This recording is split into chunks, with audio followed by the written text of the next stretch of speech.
E Obrigado, agora Carolina. a gente segue com a análise mais focada em agronegócios. Vamos tratar desse tema com Marcos Ianchi, que é um grande conhecedor do setor agro. Esteve essa semana na Arábia Saudita, está em Dubai e já nos adiantou. Eleição dos Estados Unidos é um dos temas de maior repercussão. Marcos Ianchi, seja muito bem-vindo à Hora H do Agro. Olá, Kellen. É um prazer estar aqui com você outra vez, né? E com todos os que estão aqui nos assistindo. De fato, esse tema da geopolítica e das eleições americanas é o principal tema desse momento, é o que mais se fala. Eu diria que é o maior evento de geopolítica desse ano, porque pode ter profundas repercussões nas relações internacionais, né?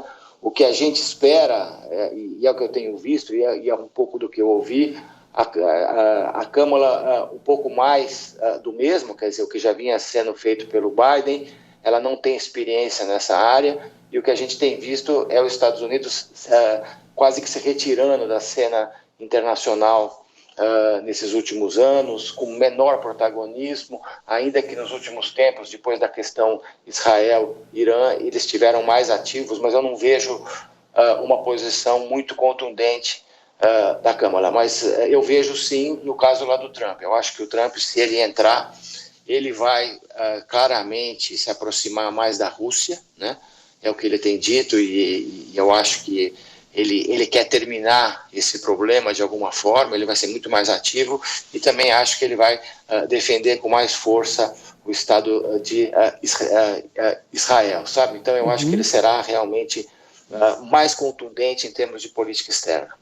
Você fala sobre essa perspectiva de mudança com uma eventual vitória do Trump, o republicano. Ele, como a gente mencionou aqui há pouco, aparece como favorito nas pesquisas de intenção de voto até o momento, e eu gostaria de aprofundar esses aspectos da geopolítica pelos contágios que tem em comércio agrícola global, em preços, custos de insumos. Você disse que ele pode tentar alguma posição para encerrar a guerra entre Rússia e Ucrânia com um apoio mais direto à Rússia. Isso aconteceria, por exemplo, com menor incentivo à Ucrânia através de financiamentos, que é o que está acontecendo agora com o Biden, sob o governo de Biden?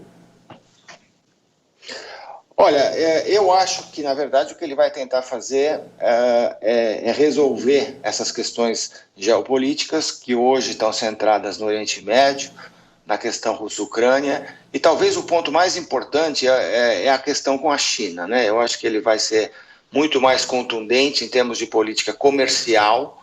Ele tem dito que vai aumentar as tarifas americanas para o nível dos seus concorrentes, buscar uma reciprocidade, né? E isso realmente significa um aumento das tarifas americanas, portanto, mais protecionismo.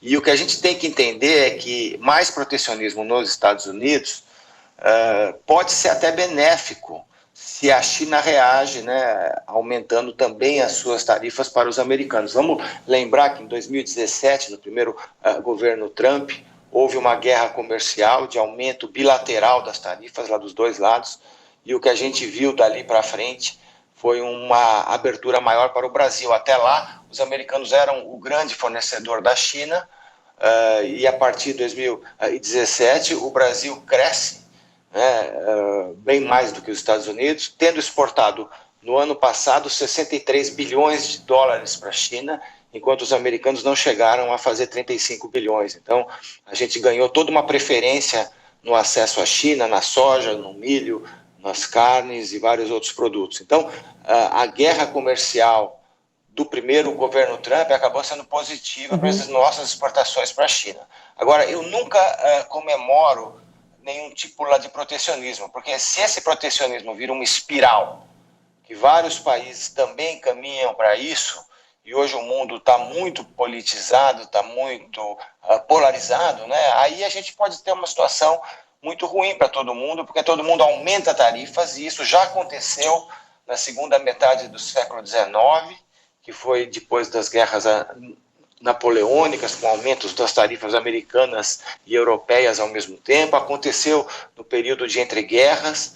Então, eu acho que a gente não deve comemorar nenhum tipo de protecionismo, mas infelizmente é o que a gente está vendo e é o que pode acontecer com o Trump. O Trump tem falado sobre tarifas o tempo inteiro.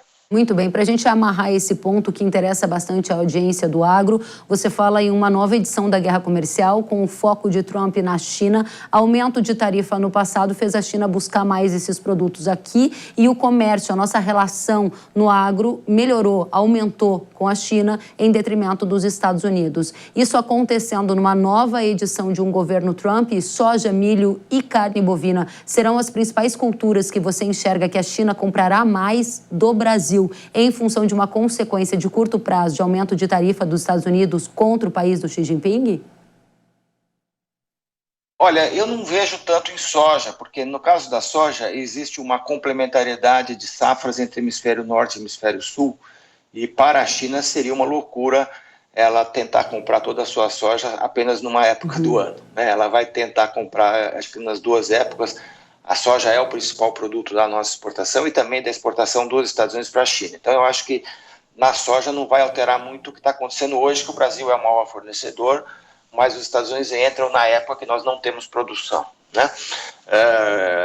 E não fazemos o trade. Agora, eu acho que pode abrir, sim, mais mercados em carnes, por exemplo, e não só na carne bovina, mas também na carne de aves, na carne suína, no algodão e outros produtos que eventualmente sofreriam aumento das tarifas da China em função de uma guerra comercial bilateral, né? Que é o que eu falei antes. Eu acho que isso aí realmente pode acontecer. Outro ponto importante, Kellen, é que eu não vejo também o Trump dando muita força para a agenda ambiental, né? E aí pode haver uma mudança de postura dos Estados Unidos, enfraquecendo essa agenda, ainda que os subsídios ambientais que foram criados pelo Biden, principalmente o programa de redução de inflação, que é um programa de subsídios à indústria de transportes e de energia dos Estados Unidos, isso vai ficar, e qualquer que seja o próximo governo, né? Mas eu vejo que a agenda ambiental dos Estados Unidos com Trump será bem mais fraca do que tem sido sob Biden e sob, eventualmente, a Câmara. Esse é um ponto bastante importante, então avançando, saindo das relações comerciais e entrando no ESG. A gente aqui está discutindo com mais energia uma eventual presidência do Trump em função do cenário que temos hoje das pesquisas eleitorais e por ele representar a mudança em linha com o que você falou. Essa mudança, inclusive, está na plataforma de governo do Trump, em que ele fala em acabar com o ESG e investir mais em retomar a atenção para os combustíveis fósseis. Como é que esse enfraquecimento de uma agenda ESG se daria por parte de uma interferência do governo? Você já falou em alguma questão de subsídios. Tem algum outro caminho que isso pode aparecer mais claramente? Por exemplo, um ganho de competitividade para o agro dos Estados Unidos? Olha, eu acho que o Trump vai realmente priorizar o crescimento da economia norte-americana, vai ser muito mais restritivo em relação a migrações de pessoas, o que pode prejudicar emprego, principalmente daqueles que são migrantes hoje e trabalham, por exemplo, nas indústrias do agro nos Estados Unidos, né? Eles podem perder competitividade com isso e certamente ele vai aumentar tarifas e pode aumentar também os tipos lá de subsídios a determinadas indústrias, inclusive ao petróleo, né? Eu acho que isso realmente pode acontecer nesse novo governo, se for ele o próximo presidente. Uma coisa que eu percebi aqui nesse evento que eu estive lá na Arábia Saudita foi que a agenda de ESG e de sustentabilidade está perdendo um pouco a sua força de maneira ampla, sabe? Tanto lá nos Estados Unidos como eu vejo em alguns países europeus.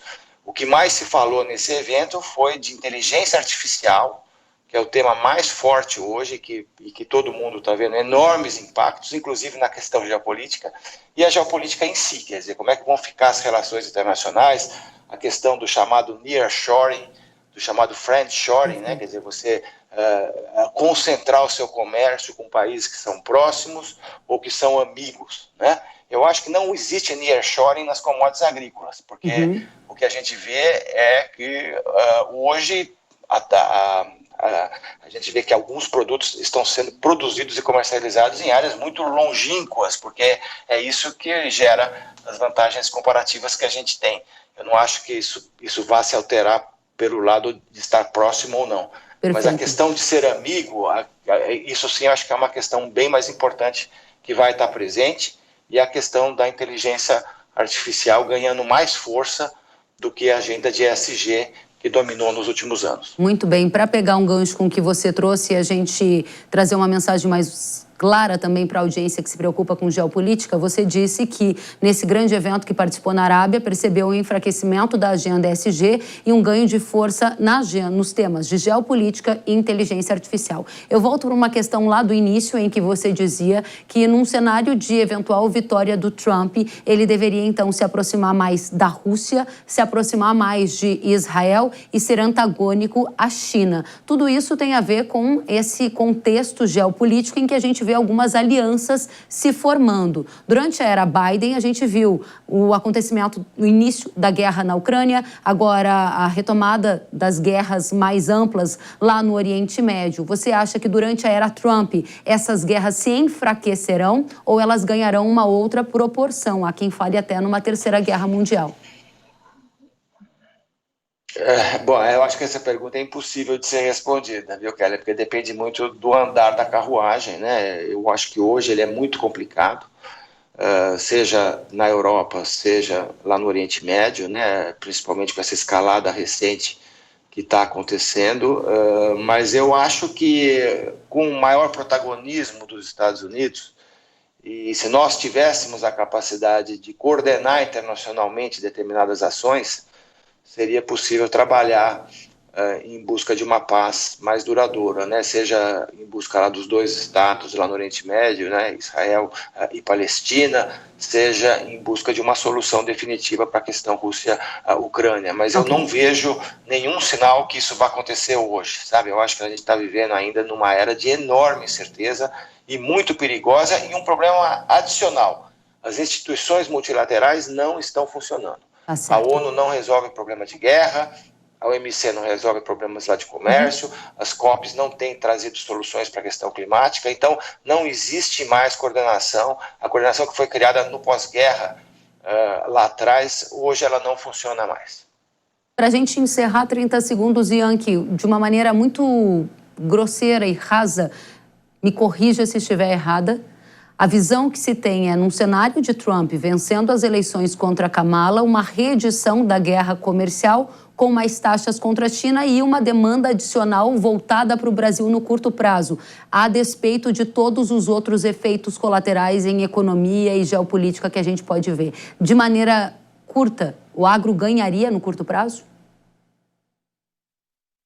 Olha, na última vez que houve essa guerra comercial, e ela ainda continua, porque as tarifas continuam elevadas, o que ele disse é que ele vai aumentar ainda mais essas tarifas. Perfeito. Se ele fizer isso vai gerar oportunidades na China. Mas existem mecanismos de compensação onde os americanos eventualmente venderão para outros países, né? Eu acho que nas commodities o que existe é um processo de vasos comunicantes. Se a gente vender mais para a China, eles venderão mais para outros países. Muito bem. Mas a espiral protecionista é o que me preocupa mais. Marcos Yankee, coordenador do INSPER Agro Global, muito obrigada pela presença direto de Dubai. Volte sempre, bom trabalho para você. Muito obrigado.